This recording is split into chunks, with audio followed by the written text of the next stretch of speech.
Hello students, welcome to the second class of number system. First class में हमने क्या पढ़ा था? क्लासिफिकेशन ऑफ नंबर्स, जैसे कि real numbers, complex numbers, irrational, rational, natural numbers और इंटीजर्स। ये हमने डिटेल में फर्स्ट क्लास में कवर कर लिया है, वो आप देख सकते हैं। और आज हम करेंगे सेकेंड पार्ट में, हम कुछ डिफरेंट टॉपिक्स लेंगे। जैसे कि हमारा फर्स्ट टॉपिक है फेस वैल्यू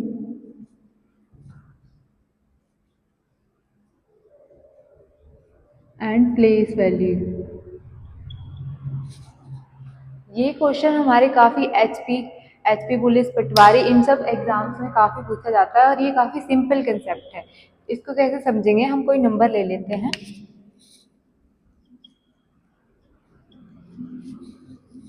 तो क्वेश्चन कैसे आएगा कि व्हाट इज द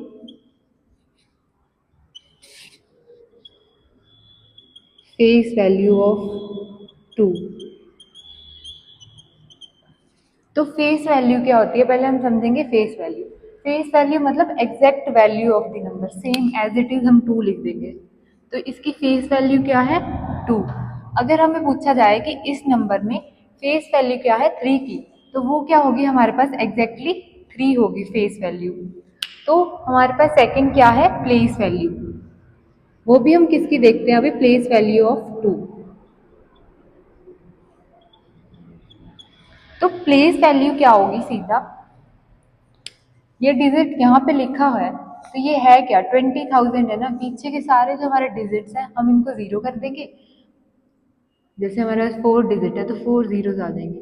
तो ये क्या आ गई इसकी प्लेस वैल्यू। प्लेस से हम ऐसे पढ़ा, जो हमने पढ़ रखा है, जैसे कि ये 1 है, 100, 1000, इस तरह से लेते हैं हमारी प्लेस वैल्यू। तो 2 की क्या आएगी? 20,000। सिमिलरली अगर आपसे कोई पूछे कि 5 की प्लेस वैल्यू क्या है इस नंबर में, तो वो क्या आप बोलोगे? 500। कैसे? 5 और 6 और 4 को हम जीरो कर देंगे, ये इसकी आएगी फेस वैल्यू, प्लेस वैल्यू।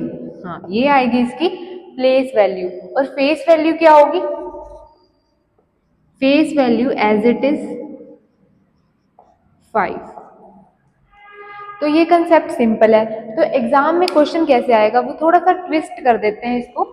वो कैसे बोलेंगे आपको? क्वेश्चन आएगा, अगर हमारे पास कोई नंबर है,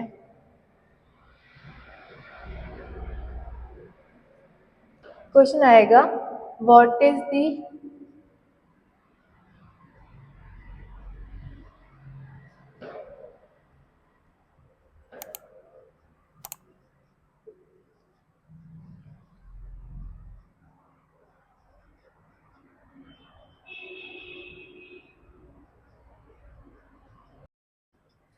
किसका लेते हैं हम? 7 का ले लेते हैं। तो क्वेश्चन हमारा थोड़ा ये ना ट्विस्ट कर दिया है कि क्या दे दिया है कि find the difference between the place value and face value of 7। तो जो ये नंबर है हमारे पास, तो इस क्वेश्चन में हमें क्या निकालना है? पहले हमें देखना है प्लेस वैल्यू ऑफ 7। तो प्लेस वैल्यू ऑफ 7 क्या है? यहाँ पे हमारे पास ये 7 है, इसके पीछे 3 डिजिट है तो 3 जीरो। प्लेस वैल्यू आ गई 7,000 और फेस वैल्यू हमारे पास क्या आएगी? As it is 7। तो इस क्वेश्चन में हमें क्या पूछा है? इनका डिफरेंस। तो 7,000 माइनस 7 हमारे पास क्या होता है? 6,993। तो ये जो कंसेप्ट है काफ़ी इजी कंसेप्ट है और इस क्वेश्चन को थोड़ा ट्विस्ट कर दिया है, पर कंसेप्ट वही यूज़ हो रहा है, तो इसको आप आसानी से कर सकते हैं। तो नंबर सिस्टम में हमारा अगला टॉपिक क्या है? Multiples and factors.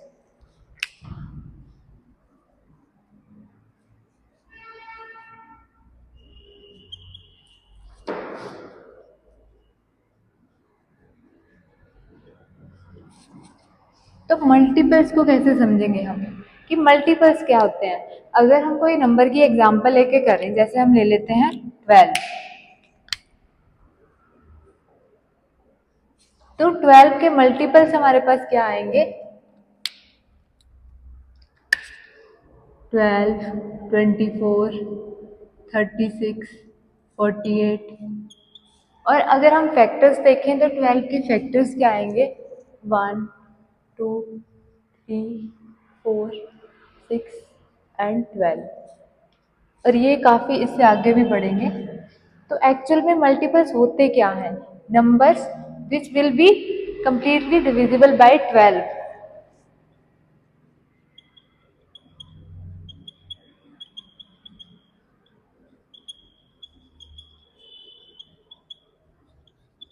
Completely divisible by 12 वो कैसे? अगर हम 12 को 12 से डिवाइड करेंगे 1 आएगा, मतलब 12 इनको कंप्लीटली डिवाइड कर रहे हैं।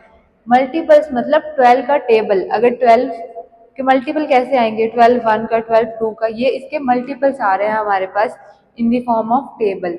और ये क्या है? Numbers which are completely divisible by 12। तो जैसे अगर हम 12 को 24 से डिवाइड करेंगे तो 2, तो ये कम्प्लीटली डिविजिबल है। तो ये हो गया इसका फर्स्ट पॉइंट मल्टीपल्स का। तो फैक्टर्स क्या होंगे? फैक्टर्स होते हैं नंबर्स विच कंप्लीटली डिवाइड्स 12। ऐसे नंबर जो 12 को कंप्लीटली डिवाइड कर देते हैं, जैसे कि 2 12 को कंप्लीटली डिवाइड कर देता है विद 6, 3 12 को कंप्लीटली डिवाइड कर देता है विद 4। तो number which completely divides 12। Next point क्या आएगा? These are unlimited numbers. 12 के कितने भी मल्टीपल्स हो सकते हैं हमारे पास, सो दीज आर अनलिमिटेड।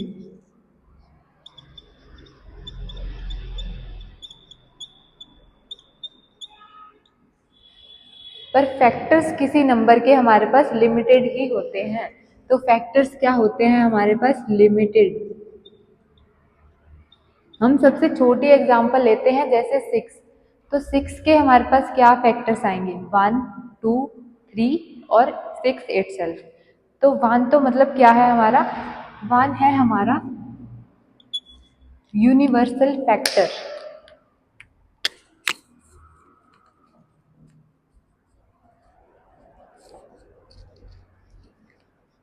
जैसे हम फिजिक्स में पढ़ते हैं यूनिवर्सल कांस्टेंट, जो कि हर जगह कांस्टेंट होता है, वैसे ही 1 जो है यूनिवर्सल फैक्टर है, मतलब कि वो सब नंबर्स का फैक्टर होगा। और नंबर इटसेल्फ, जो अभी हम 6 की एग्जांपल ले रहे थे, तो कितने फैक्टर्स हुए? उसके 4 ही फैक्टर्स होंगे। वो क्या है कि कुछ लिमिट में है। वैसे ही अगर हम 6 के मल्टीपल्स देखें, वो हमारे पास अनलिमिटेड होंगे। 6 का टेबल आप कहीं तक भी लेके जा सकते हो। तो ये हमारे पास हो गए फैक्टर्स एंड मल्टीपल्स। अब हम इनके ऊपर बेस्ड कुछ क्वेश्चंस करेंगे जो कि एग्जाम के पॉइंट ऑफ व्यू से काफ़ी इंपॉर्टेंट है। तो अगला कंसेप्ट हम क्या पढ़ेंगे? Calculation of number of factors.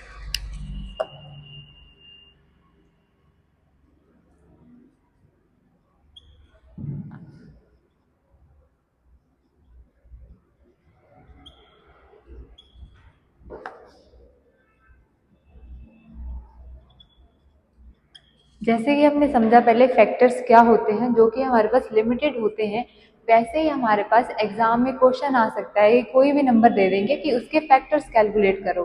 तो जैसे हमने छोटी एग्जांपल्स ली थी, जैसे हम ले सकते हैं 6 12 20 तक, 25 तक। इनके फैक्टर तो आप आसानी से कैलकुलेट कर सकते हो, मतलब आप काउंट करोगे तो आप फैक्टर्स कैलकुलेट कर लोगे। बट अगर हमारे पास कुछ ज़्यादा बड़ा नंबर आ जाए, फिर उसमें क्या होगा? हमारा जो प्रोसेस होगा वो काफ़ी टाइम कंज्यूमिंग होगा। तो उसको कम करने के लिए हमारे पास एक मेथड है जो आज हम सीखेंगे for calculating number of factors. तो हम एक एग्जांपल ले लेते हैं सबसे पहले, जैसे हमने 200 ले लिया, तो आप इसके मैन्युअली फैक्टर्स कितने होंगे वो हम लिखते हैं।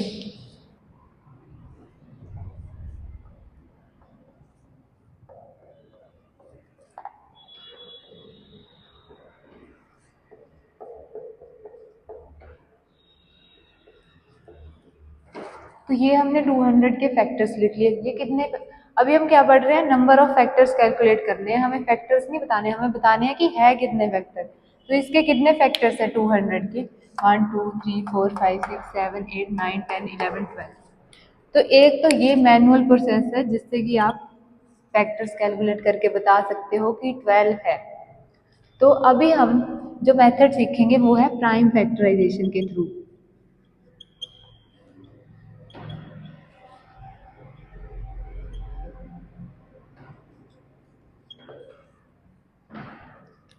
तो प्राइम फैक्टराइजेशन के थ्रू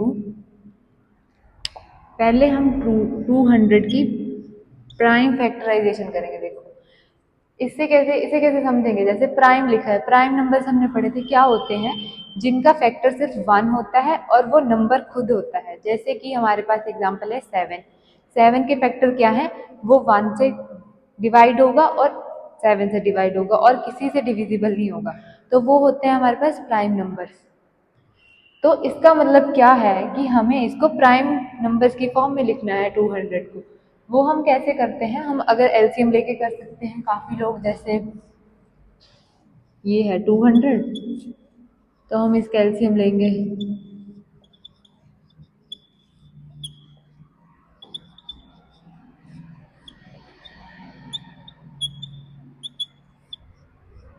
तो यहाँ से इसके प्राइम फैक्टर क्या आ जाएंगे हमारे पास, 2 मल्टीप्लाई मतलब 2 की पावर क्यूब मल्टीप्लाई 5 की पावर स्क्वायर। बट इससे आसान मेथड क्या है, हम सीधा इसको ऐसे लिखेंगे। 200 क्या होता है, 24, 25, 25 मल्टीप्लाई 8। और इसके बाद 25 को कैसे लिखेंगे, 5 का स्क्वायर और 8 को in the form of prime numbers. तो प्राइम नंबर्स को 8 को कैसे लिख सकते हैं, 2 का क्यूब। तो ये हो गई 200 की prime factorization, 5 square multiply 2 cube. First step था प्राइम फैक्टराइजेशन। सेकंड स्टेप क्या है, हमें जो हमारे पास प्राइम फैक्टर्स हैं इनकी पावर्स में 1 ऐड करना है और उनको मल्टीप्लाई कर देंगे। तो जो हमारे पास वैल्यू आएगी वो हमें क्या बता देगी, नंबर ऑफ फैक्टर्स। तो जैसे यहाँ 5 स्क्वायर और 2 क्यूब है, तो हम क्या करेंगे, 2 + 1, ये वाला 2 मल्टीप्लाई 2 की पावर कितनी है, 3, तो 3 + 1, इनको कर देंगे मल्टीप्लाई। तो ये क्या आ गया, 3 × 4, जो कि हमारे पास होता है 12। तो हमने थ्रू प्राइम फैक्टराइजेशन हमने नंबर ऑफ फैक्टर्स निकाल लिए जो कि 12 है, जो कि हम यहाँ से क्रॉस चेक कर सकते हैं। यहाँ भी हमारे ये 12 ही फैक्टर्स आए थे। तो ये एक इजी मेथड है जो कि सभी यूज़ करते हैं for calculating number of factors fast. तो अभी इसके ऊपर हम और क्वेश्चंस करेंगे, calculate number of factors of 256। तो ये किसके थ्रू करेंगे हम, थ्रू प्राइम फैक्टराइजेशन। तो 256 की प्राइम फैक्टराइजेशन क्या होगी, पहले हम 256 को क्या, हमें पता है ना ये क्या होता है, 16 का स्क्वायर। देन 16 क्या है, 4 का स्क्वायर। 4 क्या है, 2 का स्क्वायर। तो मतलब हमें एक इसे प्राइम नंबर की फॉर्म में लाना था। तो ये 2 हमारे पास अब प्राइम नंबर आ गया, 2 का स्क्वायर का स्क्वायर का स्क्वायर। तो 2 2 का 4, 4 2 का 8, पावर्स मल्टीप्लाई हो जाएंगी। तो 256 क्या आ गया हमारे पास, 2 की पावर 8, इसकी क्या होगी, प्राइम फैक्टराइजेशन। तो इसके बाद नंबर ऑफ फैक्टर्स हम कैसे निकालते थे, जो भी हमारे पास प्राइम फैक्टर है जो उसकी पावर होगी उसको +1 करके मल्टीप्लाई कर देंगे। पर यहाँ पर सिर्फ एक ही फैक्टर है, तो हमारे पास नंबर ऑफ फैक्टर्स क्या आएंगे, 8 + 1 = 9। तो 256 के नंबर ऑफ फैक्टर्स हमारे पास आ गए 9। तो अभी तक हमने सीखा था कि हम नंबर ऑफ फैक्टर्स कैसे कैलकुलेट करते हैं। तो अब हम सीखेंगे कि अगर हमें एग्जाम में क्वेश्चन आए, calculate the odd number of factors, even number of factors, ये सीखेंगे हम थ्रू एन एग्जाम्पल। तो हम पहले एक नंबर ले लेते हैं, ये ले लिया हमने नंबर।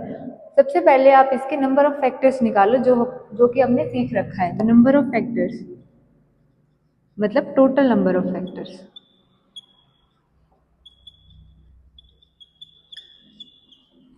क्या आएंगे इसके, 2160 को क्या लिखेंगे हम,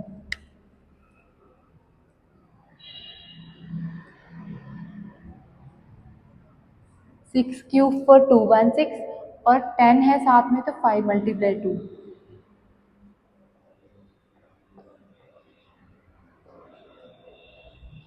अब ये सारे नंबर्स क्या हैं? Prime numbers. बस अब ये हमारे पास प्राइम फैक्टर आ गए 2 की पावर 4, 3 की पावर 3 मल्टीप्लाई 5। तो हमारे पास प्राइम फैक्टराइजेशन हो गई 216 की ये। अब हमें निकालने हैं पहले टोटल नंबर ऑफ फैक्टर्स।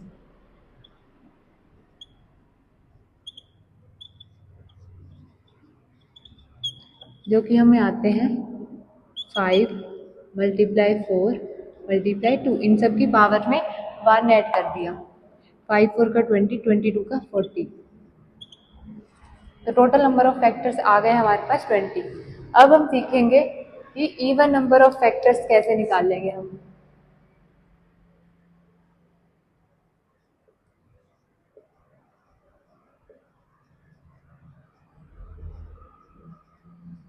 तो इसके प्राइम फैक्टराइजेशन क्या है? 2 की पावर 4, 3 की पावर 3 मल्टीप्लाई 5। तो अगर हमें इवन नंबर ऑफ फैक्टर्स निकालने हैं तो हम 2 की पावर 8 कम करके फिर मल्टीप्लाई करेंगे। तो जैसे 2 की पावर 4 है, तो जब हमें नंबर ऑफ इवन फैक्टर्स निकालने हैं तो हम क्या मल्टीप्लाई करेंगे? 4 नहीं लेंगे, हम 2 की पावर 1 कम कर देंगे क्योंकि हमें 2 के मल्टीपल चाहिए। हमें 2 के मल्टीपल चाहिए ना, तो 2 एक कम हो जाएगा। तो 2 की पावर 4 है तो हम 3 मानेंगे, ऐसे लिख लो इसको दोबारा। 2 की पावर 3, 3 की पावर 3, 5। तो ये हमारे पास इवन नंबर ऑफ फैक्टर्स आ जाएंगे 4 मल्टीप्लाई 4 मल्टीप्लाई 2। इन सब की पावर में 1 ऐड करके मल्टीप्लाई कर दिया, 16 टू 32। तो ये आ गए इवन नंबर ऑफ फैक्टर्स।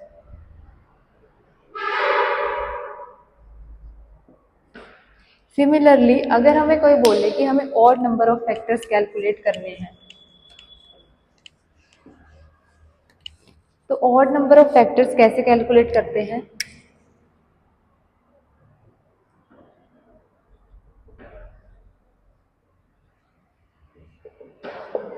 हमने 216 की एग्जांपल ली, प्राइम फैक्टराइजेशन कर ली इसकी। बट फॉर ऑड फैक्टर्स हम क्या करेंगे? हम 2 की पावर को कंसीडर ही नहीं करेंगे क्योंकि ऑड क्या होते हैं? जो कि डिविजिबल नहीं होते 2 से। तो 2 वाली जो सारी पावर है हम इसको कंसीडर नहीं करेंगे। तो बाकी हमारे पास क्या रह गया? 3 और 1। तो 3 + 1 4, 1 + 1 2। ये इसकी पावर 1 है, इसको कंसीडर करेंगे और इसको, तो ये आएगा 4 मल्टीप्लाई 2 8। ये आ गए ऑड फैक्टर्स। इवन फैक्टर्स हमारे आए थे 32 और ऑड फैक्टर्स आए हैं 8। और हमारे पास टोटल नंबर ऑफ फैक्टर्स कितने थे? 40। मतलब 32 + 8 हमारे टोटल नंबर ऑफ फैक्टर्स 40 हो गए हैं। तो सबसे पहले तो आपको टोटल नंबर ऑफ फैक्टर्स तो निकालने आ ही गए होंगे। उसके बाद हमने इवन नंबर ऑफ फैक्टर्स कैसे निकाले? हमने जो 2 की पावर थी प्राइम फैक्टराइजेशन में, उसको एक कम करके लिया क्योंकि हमें 2 के फैक्टर्स चाहिए कि वो 2 से कट जाए, तो हम 2 एक बाहर रख देंगे। तो उसमें क्या करा हमने? 2 एक बाहर रख दिया, तो हमारे पास वो आ गए प्राइम फैक्टर्स, इवन इवन आए। और ऑड वाले में हमने क्या करा? हमने 2 की पावर को कंसीडर ही नहीं किया क्योंकि ऑड फैक्टर्स क्या होते हैं? वो 2 से डिविजिबल नहीं होते हैं हमारे पास। तो आज हमने सीखा कि प्लेस वैल्यू, फेस वैल्यू क्या होती है, मल्टीपल्स फैक्टर्स क्या होते हैं और नंबर ऑफ फैक्टर्स कैसे कैलकुलेट किए जाते हैं। So we will continue with another topics in the next lectures. So keep watching Vedic Guru coaching institute, Una. Thank you.